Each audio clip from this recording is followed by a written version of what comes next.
everyone, and welcome to A New Direction. My name's Jay-Zo, and oh man, do we have another great show for you today. Outstanding show. Having done this show for years, and, around 400 episodes or whatever we've done over the course of the last 9 years, you run across great books. I mean, you don't know this, but I turn down more books than I actually select, okay, for this show. And it's about 3-1. So I actually reject 3 books to the 1 book that I actually accept. And I do that because there is a process and a mindset in the show that the books need to fit within a particular realm of what I want in terms of business leadership, success, right? And we've had great authors on the show. I mean, John Gray, who wrote Men Are From Mars, Women From Venus, has been on the show a couple times, right? World's best-selling author in relationships. We've had General John Gronsky, bloodiest part of the Iraq War, on this show. We've had tons of authors. I've never had the privilege of doing the book from either of these two gentlemen who wrote this book. It's called The Secret: What Great Leaders Know and Do by Ken Blanchard and Mark Miller. And Mark Miller is going to be joining us here today. Let me just say something. Having read, I don't know how many 100+ leadership books doing this show, sometimes there's just one that is just a tier above. And that's no insult to my other authors. Please don't. I know you listen to the show. I'm not insulting you. But there's just another tier. I mean, this book has sold over 700,000 copies on its own, right? And so you kind of go, okay, well, why? And then you read the book and you go, oh, that's why. Okay, and that's what happened. This book is timeless. I'm going to write it up in the Amazon 5-star review. It is a timeless book. It could have been written in the first century, and it's going to be able to be written in the next century, and it's still going to be relevant. And that's the beauty of this book, The Secret: What Great Leaders Know and Do. And it's life-changing. I found myself, as I was reading this book, that I was writing down they have these blank pages. And I would write down at the end of the blank pages, okay, this is the S, and then this is the E. And then I'd go, and so you see my book, it's like got S, and then you go a couple pages later, SE, and you go a couple pages later, SER, and it breaks down, and then you're kind of going, wow. So we're going to have a lot of fun. So please feel free to ask your questions. Feel free to jump in on the show. I'm going to see it come up here, so feel free to do that. But let me introduce you to the co-author, Mark Miller, because he's cool, and I like him. And I just met him, but I think he's cool, and I like him. Mark Miller is an international best-selling author, business leader, and communicator. Mark began writing almost 20 years ago when he teamed up with Ken Blanchard, co-authored The 1 Minute Manager. You probably have heard of that. We all have. And The Secret. And by the way, this is the 4th edition, and it's revised and expanded, is the one that I'm holding in my hands and that you can get. Over 1 million books in print, more than 25 languages, and Mark's global impact continues to grow. So in addition to his writing, he enjoys speaking to leaders. Over the years, he's traveled to dozens of countries, teaching for numerous international organizations. His theme is always the same: encouraging and equipping leaders. Let's see. Yeah. Oh, yeah, right. Okay. Yeah. So I think there's something about, developing leaders, right? And I think there's something in that book. Mark started his career at Chick-fil-A. Who doesn't like Chick-fil-A? Come on. Matter of fact, he was one of the first people. I think you were number 16. Is that right, Mark? Yep, number 16. Number 16 ever. And in 78, he joined the corporate staff working in the warehouse and mailroom. Since then, he's provided leadership for corporate communications, field operations, quality, customer satisfaction, training, development, leadership development. And during his tenure with Chick-fil-A, the company grew from like 75 restaurants to what it's over 20. I think it's around 2,300 at that time that he grew to, and approaching 10 billion in sales. He's really active. He's cool. He likes to shoot photos. He's a photographer. He enjoys shooting in some of the world's hardest to reach places. Places he shot photos is Antarctica, the Everest Base Camp, jungles of Rwanda, the Galapagos Islands. He's married to his lovely wife, Donna, and has 2 sons, Justin and David. And he says 3 amazing grandchildren. I bet they are. Ladies and gentlemen, please welcome to the show for the first time, and I don't think last time, Mark Miller. Mark, welcome to A New Direction. Jay, thank you. Thank you very much. It's my pleasure to be with you today. All right, Mark, let's dig into this book. This book is how do we it's kind of a allegory story where we're introduced to Debbie Brewster, who becomes the director of corporate client services after 4 years of college. And she gets appointed to this directorship, and for lack of a better word, stuff just goes downhill, right? And she has this opportunity to have a mentoring program, and she gets accepted, and she meets her mentor happens to be the president of the company, Jeff Brown, right? And it's the same, she asked the same question I think most people ask is, what is the secret of great leaders? And there's a statement that's made shortly after that by Jeff, and he says, everything rises and falls on leadership. What does that really mean when it says everything rises and falls in leadership? Is that really true? Well, I think it is. You look at nations, states, businesses, families, militaries. No organization can outgrow its leadership.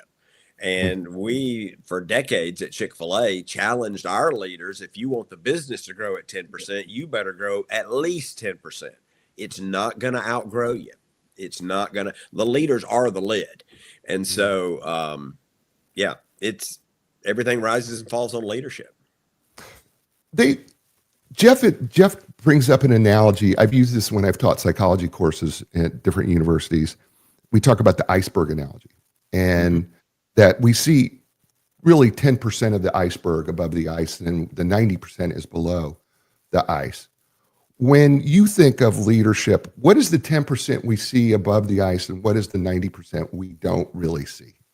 The 10% above are the skills of a leader, the things that you can Google, right? I mean, and they're essential and they're critical and they're necessary. But the 90% below represents the heart of the leader, the character of the leader. And we think that makes all the difference. If your heart's not right, what we've discovered over time is no one cares about your skills. And I think I can prove it to your listeners. You probably know a leader somewhere in your life. You've met a leader that had all the skills, but nobody wanted to follow them. So my question is, why not? Well, my guess is because people didn't trust their heart. They didn't trust their motives. They didn't feel like that leader had their best interest at heart. They had their own personal best interest at heart. That they were actually a very self-serving leader, and nobody wants to follow that kind of leader. There's a statement in the next chapter called "Where Are We Going?" And of course, there's this conversation having between Miss Brewster and Jeff. They're having conversations, kind of like coaching sessions. And there's a statement that's made here. It says, a person can serve without leading, but a leader can't lead well without serving, because serve is going to be the acronym that we're going to be falling on here. When we say that a person can serve without leading, but a leader can't lead without serving, I think this is hard for many people who either want to be in leadership and many who are in leadership, for them to grasp this. Yeah. Help them really understand how the importance of it, but also really getting a hold of this idea that the serve part is so critical to the success part. Well, I think I'll start and make it as simple as I can. I can buy you donuts, walk your dog, and wash your car, and that has nothing to do with leadership. Now, I would be serving you, but those aren't the critical functions of leadership. And so what we were trying to do when we did this work is we said, we want to figure out what great leaders do. And they may or may not walk your dog and wash your car, but there are some strategic ways that great leaders serve. And we built the book around them. We call them the fundamentals. So it's great. Again, I'm not suggesting you shouldn't buy people donuts and wash their car and walk their dog, but you got to do more than that. You got to do more than serve. You got to do do more than be a nice person to actually lead. There is a skill set, and there are some strategic things that teams, departments, organizations need from leaders. And so we've chosen to call those the fundamentals.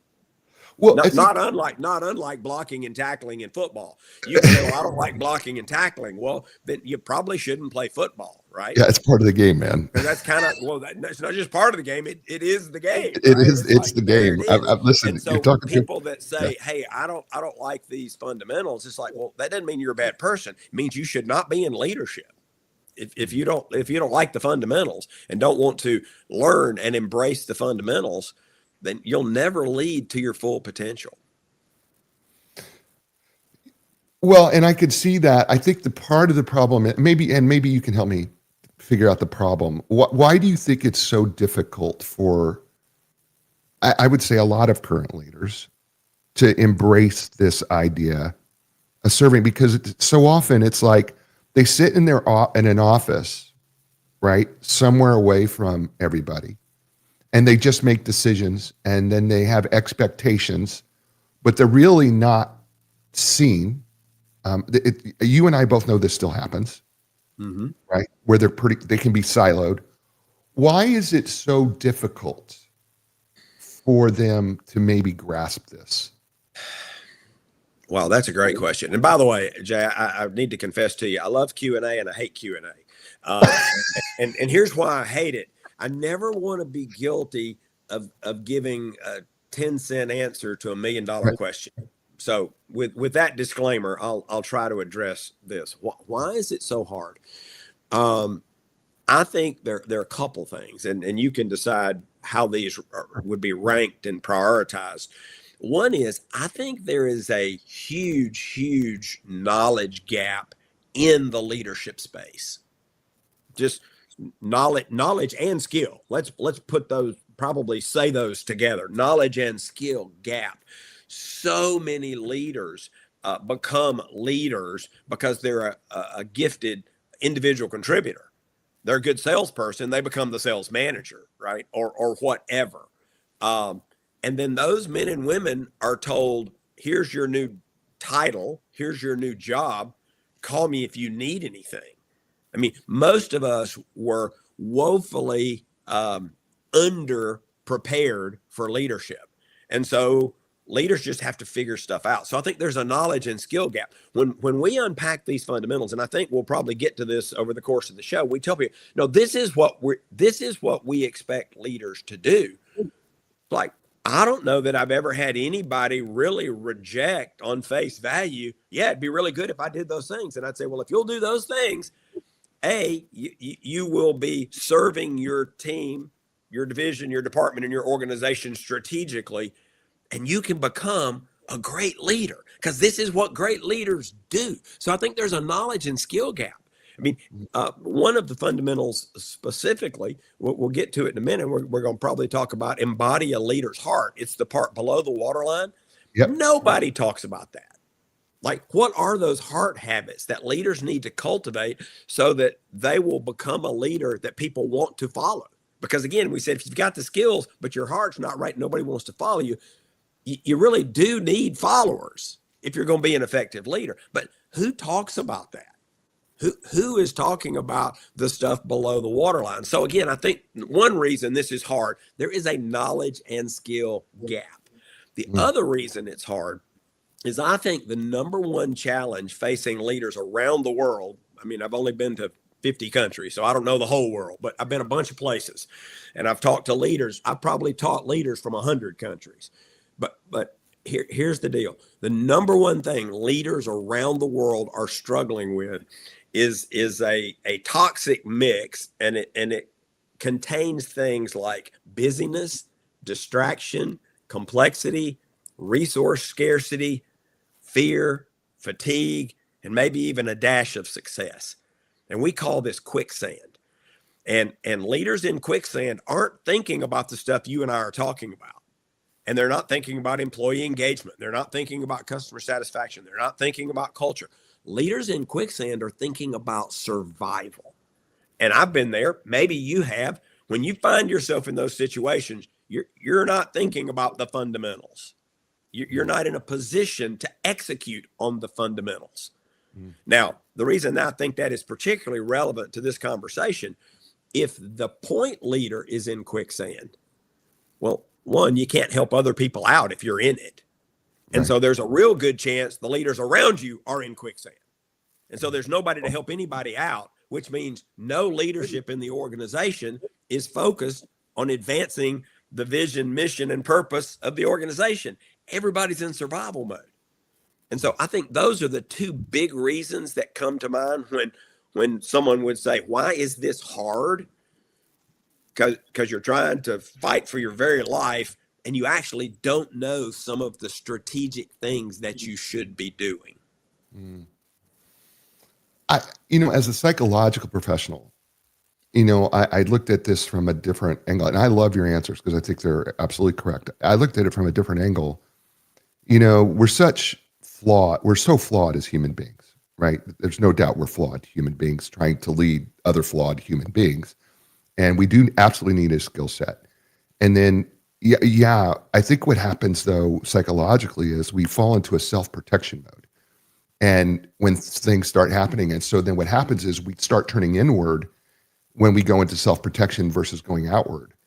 And so I think there's also this whole thing when the pressure mounts, what do we typically do? Well, I think Miss Brewster has been doing it where she's putting out fires, right? And to me, the psychology was she was turning so inward, trying to be self-preserved, right? That all of a sudden, you don't think outside you can't think about other people, right? And so I think there's this, and I think that may run through both of the things that you said. Sure, because she was in survival mode, and she exactly was debating her future as a leader. She was debating whether or not she could keep her job, on and on and on. Yeah, so she turned. But again, you can't help others, and leaders, right? By definition, we've got to be lifting others up, right? We've got to be enabling others to do what they need to do, and to help them do the things that we want to accomplish as a leader. So, knowledge and skill gap, turning inward, survival mode. There's several impediments. Ego can play a role, and we've seen the ego. Right? Interesting. Speaking of ego, we did a survey just a couple of years ago. We only talked to 4,000 leaders, but it was from 6 countries because we wanted a global perspective. And interesting, you mentioned ego. We asked all these leaders, what, if anything, was impeding their boss's effectiveness? You ready? Yeah. 64% said ego. Nothing scored higher as far as what was impeding their boss's effectiveness. But again, that's a hard issue. So you come back to the iceberg. Ego's a hard issue. Yeah. Well, again, right, which makes kind of sense to everything that we're saying here, because if ego is the number one thing, right, you're trying to protect yourself, which means that you get defensive because you want to protect your ego.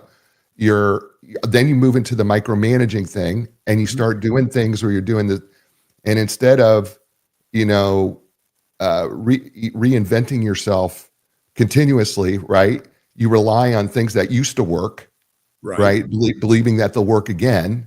Right. And because you believe that, well, it worked for me when I was at this other company, I'm now leading this company, it should work exactly the same way. Well, that's your ego. Right. And you move into more and more of a command and control posture, which shuts down everybody else. And then even if they were at some point previously fully engaged, now they revert to becoming hired hands. They just wait on you to tell them what to do. It's a downward spiral for sure. For sure. It really is. His name is Mark Miller, co-author with Ken Blanchard. Yes, that Ken Blanchard. The Secret, What Great Leaders Know and Do. Available bookstores near you. It's the revised and expanded 4th edition. It's outstanding. He's outstanding. We're just getting started at the first segment. You're listening to him here on A New Direction. Hey, folks. I grew up in the Midwest. And so out there, we hated spinning our tires in the mud. So if you're a leader feeling stuck right now, let's skip the 400-page textbook. Let's get right to the point. I'm Coach Jay, and listen, I combine high-level executive psychology with plain old common sense that turns frustrated leaders into absolute winners. And I have my master's and doctoral work in psychology, and it's all combined in there. You don't need more corporate jargon. You just need traction. So let's get you winning again. Head over to jayizzo.com. It's JAYIZSO. And let's get you started and get you working. And Linda Craft Team Realtors, we all know that buying and selling a home isn't just a transaction, it's a major life transition. Whether you're buying your first place, making room for a baby, or downsizing retirement, it's incredibly stressful. That's why Linda Craft at Team Realtors for over 40 years has been helping people around the world and in the local community here in the Research Triangle Park navigate those big life challenges. Her team doesn't just sell houses, they take the stress out of the process so you can focus on your future. Don't go it alone. Let 40 years of experience work for you. Visit lindacraft.com. It's LINDACRAFT.com. And we're back here on A New Direction with Mark Miller, co-author with Ken Blanchard of the latest fourth edition, revised and expanded, The Secret, What Great Leaders Know and Do. It's sold over 700,000 copies. It's probably closer to 1 million. I don't know. That's just, I know that I'm going to be using it and for one of the teams I'm working with. And I work with some Tier 1 hockey girls, 16U, 19U for the Carolina Hurricanes here. And I'm going to be doing this book with them too, as well. Good. Good. I think it's a great book to walk these young ladies through and who are, these are premier athletes. So I really do. I really believe in this book, and I really suggest that you get it because you're going to love it. We're going to start with SERVE is the acronym that we use throughout this book, SERVE. And the S stands for see the future. And I don't know how well we do that as visionaries. I don't know that we're very vision conscious. I think if you were to ask the average person on the street, I think they would tell you, I'm just trying to make it through today. And I often wonder if leaders get so caught up into the day-to-day that they think they just need to make it through the day and they don't really see the future. Talk about that, its importance, and why it's important to your people. Well, I would suggest that leadership always begins with a picture of the future. And in that picture, you begin to answer questions such as, what are we trying to achieve? What are we trying to accomplish? What are we trying to become? And why does it matter? I mean, fundamentally, we call these the fundamentals, but this is the fundamental of fundamentals. Leadership is about helping people and organizations move from here to there. And so if you're not pursuing something, I would love to have a good spirited debate about whether you're actually leading or not. I mean, maybe you're managing. I mean, I don't even know what you'd call it, but if you're not trying to accomplish something, I think you are trying to undermine the definition of leadership. You got to be moving towards something. Now, we've already referenced quicksand is one of the predominant leadership challenges around the world. If you're in quicksand, you may have had a vision one day, but you may have forgotten it. It may have been squeezed out of you.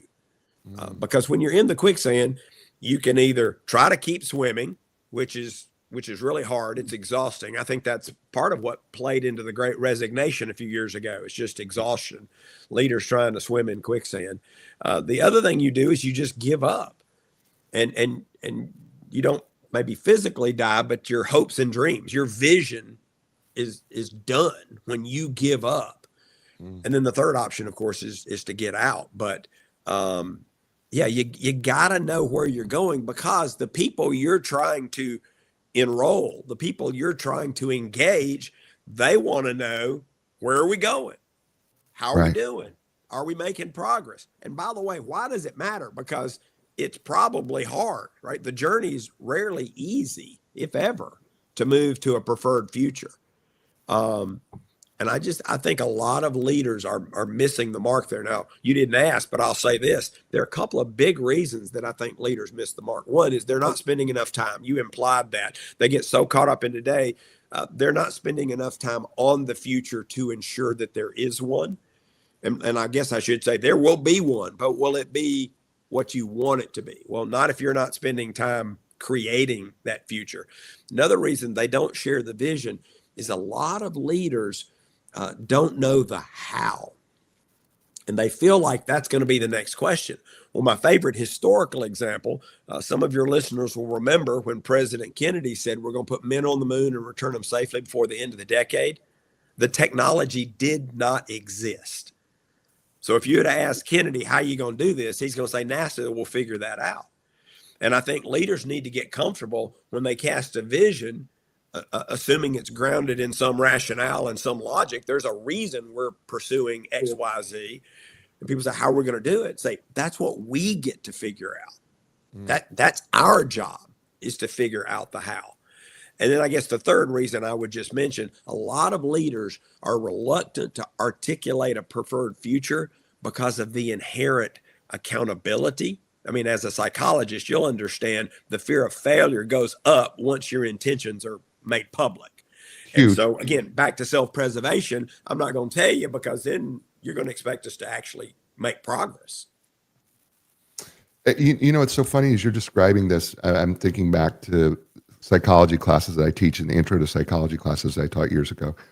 And, you know, when we're under stress and pressure, and especially when it comes to establishing some sort of vision, right? We have really four choices, right? We either fight for it, we run for it, run from it, right? Fight, flight.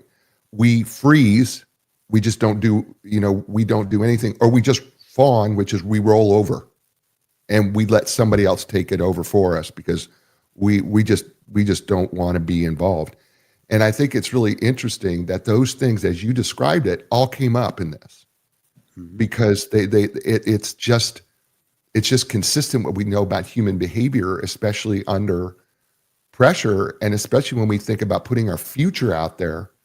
Well, that is pressure, right? I mean, because if I tell you, hey, listen, I'm going to have 5 million listeners a month by the year 2029, right?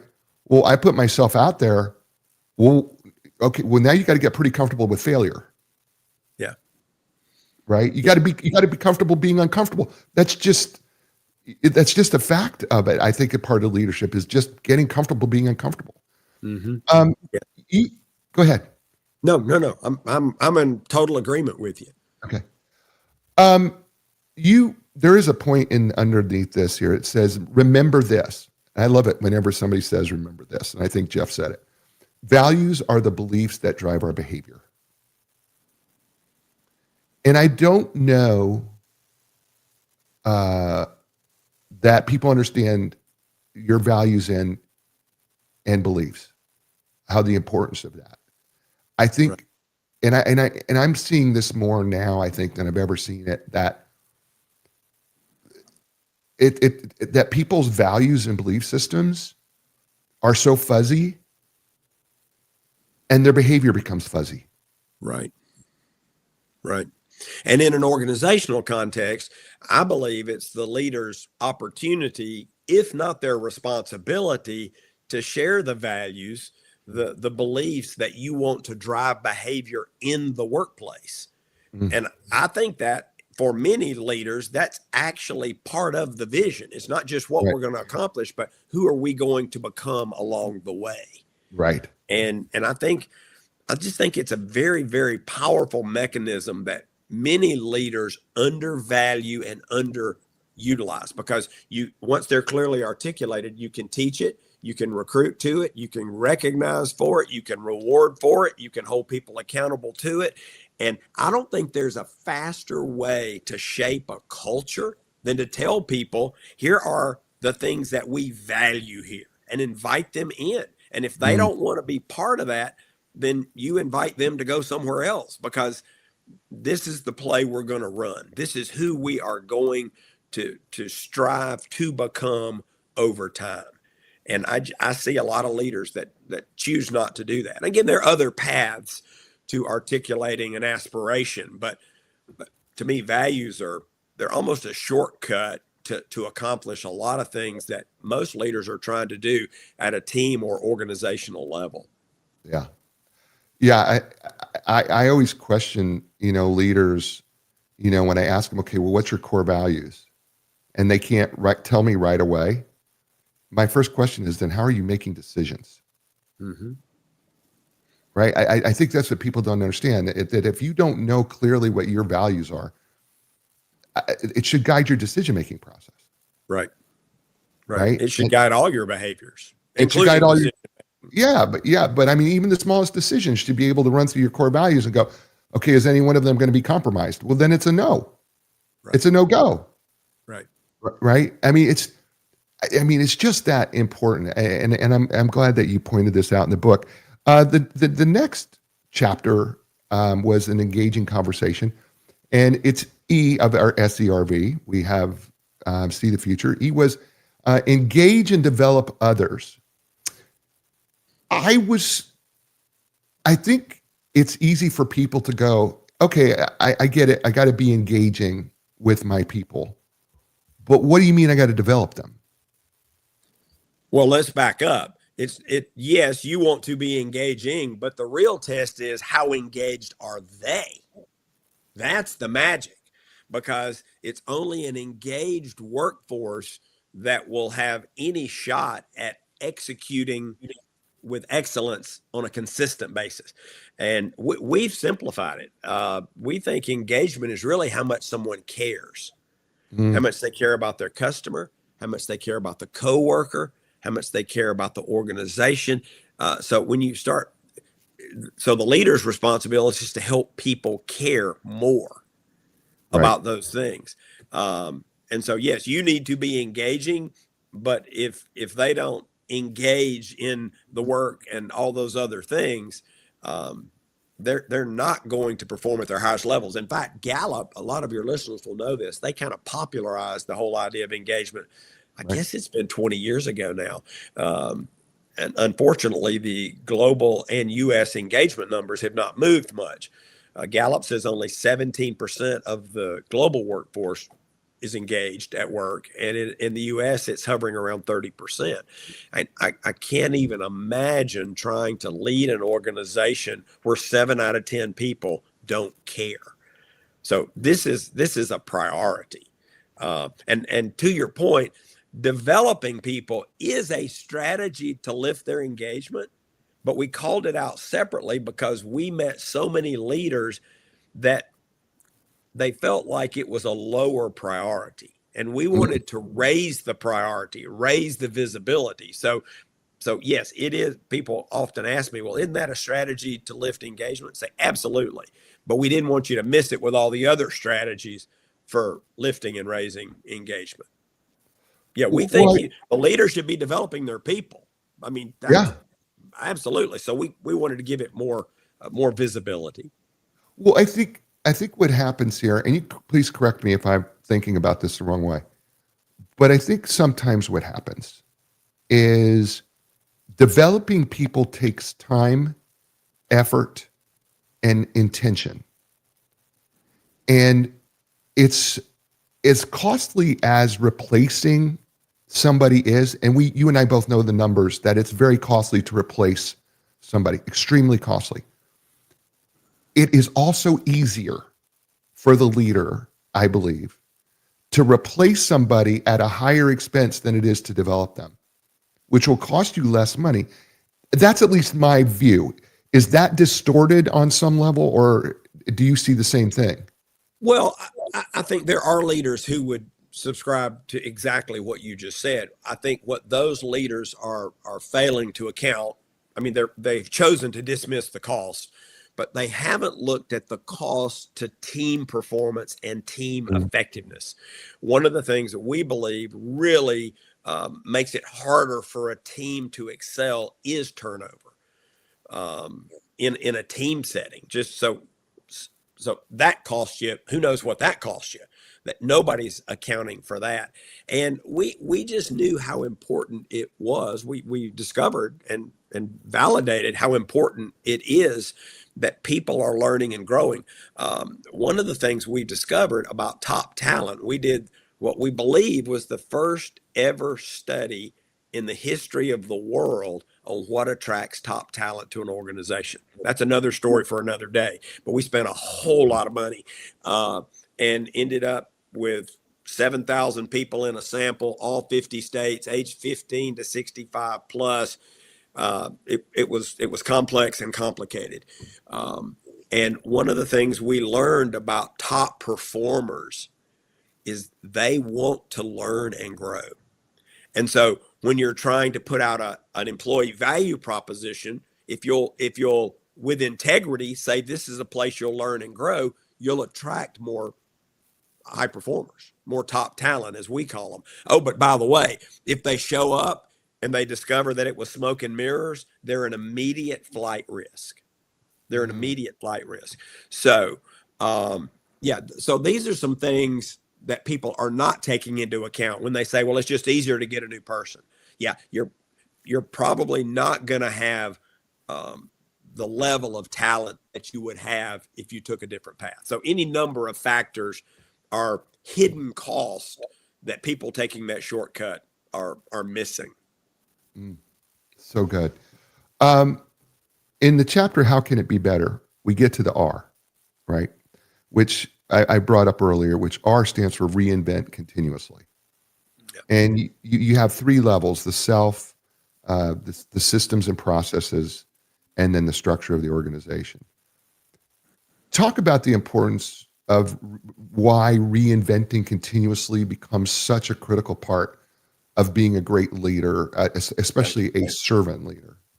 Well, let's talk the first part of that, independent of servant leader. Let's just talk about to be a great leader. The best leaders know that change is the price of progress. They just know it intuitively, experientially. It's what they've been taught. So you don't change for change's sake. You change because you want to get better. You want the organization to get better. A fascinating historical tidbit is, and you may be well familiar with this, when Toynbee studied the rise and fall of 21 civilizations. Now, again, I was a chicken salesman for almost 50 years. So even to get my head around the rise and fall of 21 civilizations, I'm going, oh my goodness. So, but as you know, he spent a lot of time trying to figure out what happened in these 21 civilizations, that they are no longer in existence.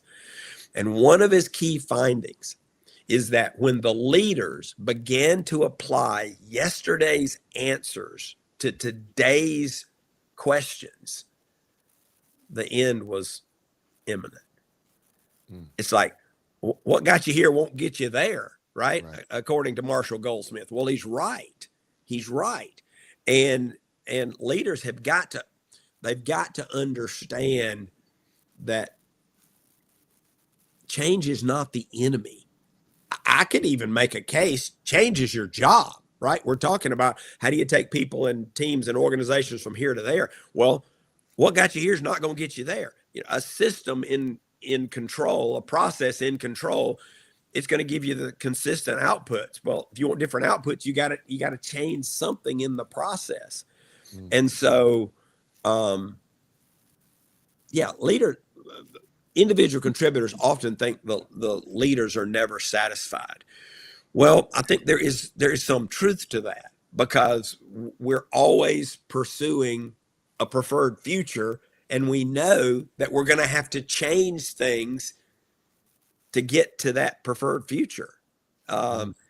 It worked out as the center tenet of the model, but I think that's poetic, because change is at the core of what leaders are actually paid to do. Again, not for change's sake, but in pursuit of performance, in pursuit of a vision, in pursuit of something that does not yet exist. You've got to be willing to reinvent. That's awesome. I love that. And you're right. They do need to do that. His name's Mark Miller, co-author with Ken Blanchard of the book, The Secret: What Great Leaders Know and Do. This is the 4th edition, revised and expanded. You're just getting a taste of there's so many great things in this book. We're just giving you a little bit of a flavor of it. Available wherever bookstores sold, of course, Amazon as well. Get yourself a copy. Get yourself a copy for your team. I'm doing this with the team. Just get a book for everybody on your team. And there's in the back of this book, there's a little test that you can do that you can find out where you're at along these lines. It's fantastic. They've got a guideline in the back of the book about how to actually take your team through this. It's really an all-in-one book.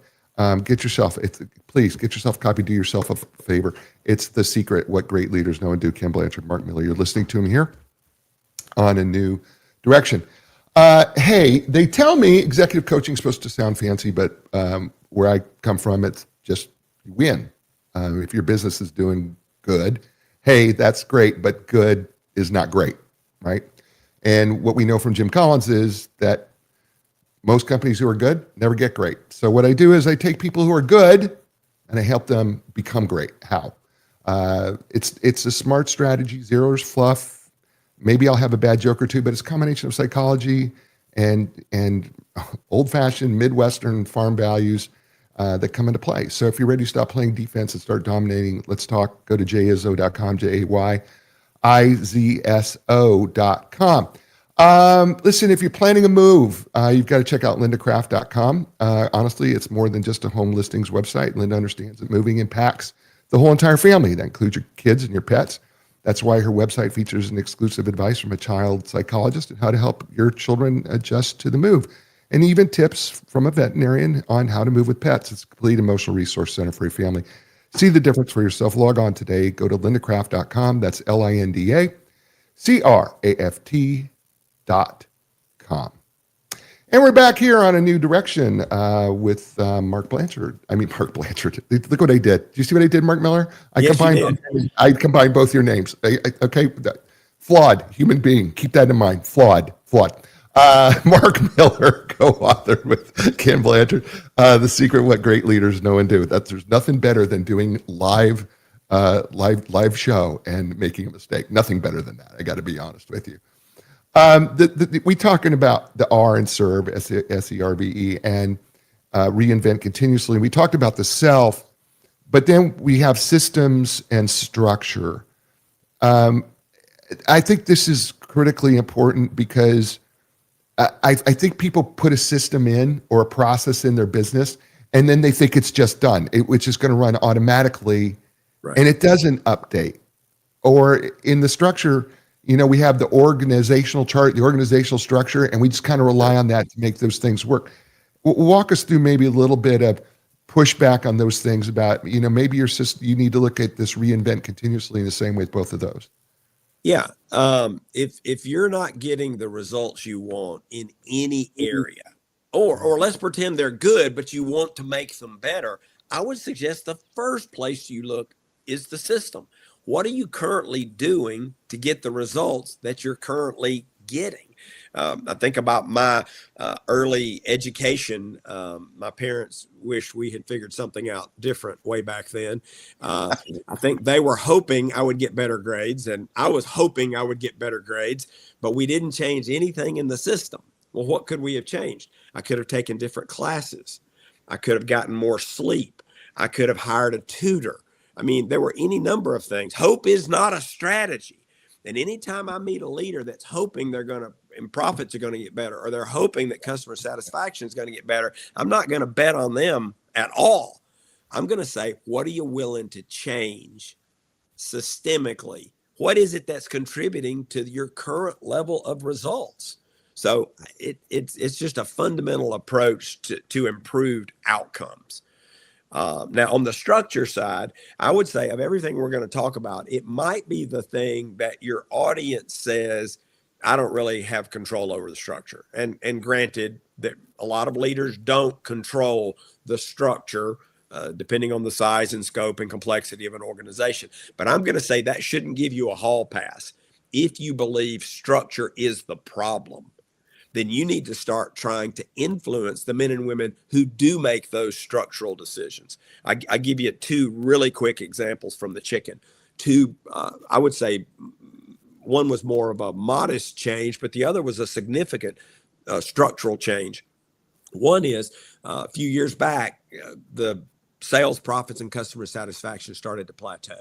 and we're trying to figure out what the heck's going on. And what we discerned, I'm kind of condensing a longer story here, but what we discerned was that at this juncture in the history of the company, most of the men and women who were running our freestanding restaurants had come out of a mall restaurant, because when we started, we were in malls. Malls were small, simple, limited schedule, limited hours, limited number of team members. There was no parking lot. There was no drive-through. But in the mall, the operator was the leader. They were the system, and they made everything work. Well, what we realized when we got to the freestanding restaurants, they couldn't touch everything and they couldn't make everything happen. And so what we ended up with were leadership capacity issues. And so we suggested that they consider building a leadership team, because management and leadership practices are at the sole discretion of an independent operator. They're independent business people. But we said, hey, why don't you put 5 or 6 leaders around the table? We think your leadership capacity will go up. Oh, by the way, your performance will improve and your quality of life will improve.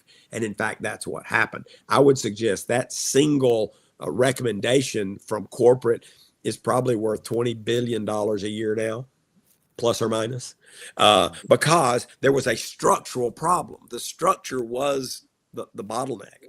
One more example, not too many years ago, somebody on staff realized that about half the business was going through the drive-through window.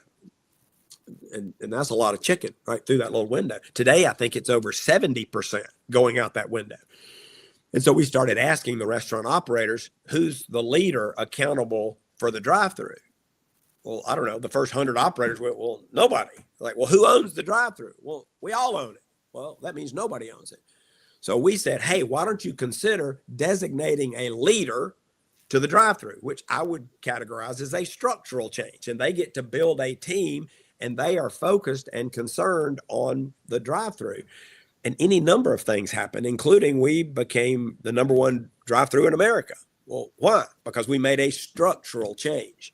So, yeah, self, systems, and structure are just hooks to help people think about an idea like reinvent continuously. It sounds really big. Well, it is really big, which is why we gave them those hooks to gather their thoughts. That is so awesome. I mean, that's so awesome. The examples that you give, that I just love that. And I know the listeners do too. I mean, I absolutely love it. In the chapter, What is Success? The V stands for value, results, and relationships, right? And a thought occurred to me in my head, and it was brought up in the book, but it occurred to me that sometimes we have leaders who absolutely value results, but are afraid to value relationships because they don't think they can do both. And, right. Matter of fact, it's been well documented that, Netflix has on their deck that you are not family here, right? We expect high performers that get results. You're an A player, but we're not family here. And you kind of take a little bit different twist on all this, that both is possible, but there is a tricky line. Yeah. So let me give it to you in brief. I would say that for many of the folks listening, value, results, and relationships will be the hardest of the 5 fundamentals. And the reason I say that with confidence is most of the leaders I've met over the last 50 years have a natural bias. They are either more results oriented or more relationship oriented. And most people listening, if they have a moment of honesty, they're going to say, yep, I tend to lean toward results, or I tend to lean toward relationships. Now, I believe that's about 95%. I don't have data to support it, but I will say this: the 5% of leaders that I've met that value both at a really high level, I tell them I don't even like them, because that means leadership is easier for them. For the rest of us, it's hard, because we're constantly trying to manage that tension, the results and relationship. Because here's the inside scoop: the way you maximize results is to value both. It's the concept you mentioned, Jim Collins, earlier. It's his concept of the genius of the and. When you embrace 2 things that on the surface appear to be in conflict, and from time to time can be in conflict, when you embrace them both, you release the power that's resident in that attention. Mm. And so you're not going to maximize results if you focus on relationships for sure, but neither will you maximize them if you focus on results exclusively. Now, really quick, I'm watching the clock. I know we're about out of time here. Here's the good news. Here's the good news. There's a simple 2-step process to help you value both. Step 1 is you got to own your bias. Quit hiding, quit deflecting, deferring, denying. If you're more results oriented, admit it. If you're more relationship, admit it. If you don't know, ask 3 people who will tell you the truth, and it'll be a pretty short conversation, right? Number 2, you have to compensate. And it's easier than you might think. Think of it like going to the doctor, the eye doctor, and they dial in a prescription to help you do something, see better, because they've dialed in a prescription. If you're more results oriented, you've just got to find the right mechanisms to help you value relationships more. It may be as simple as putting some people around your table that have a relationship bias if you have a results bias, or vice versa.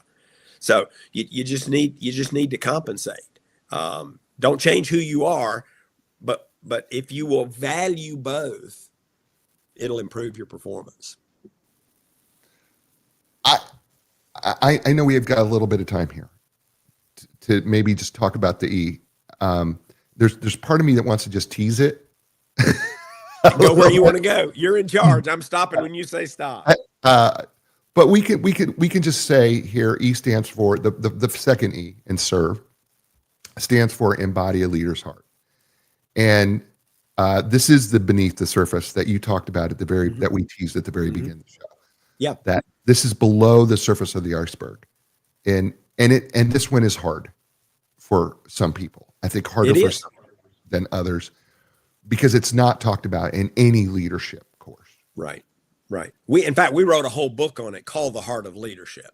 But here we've decided to put it within the model and to help people, because it can be challenging. And part of the challenge is people have not been taught. They don't understand.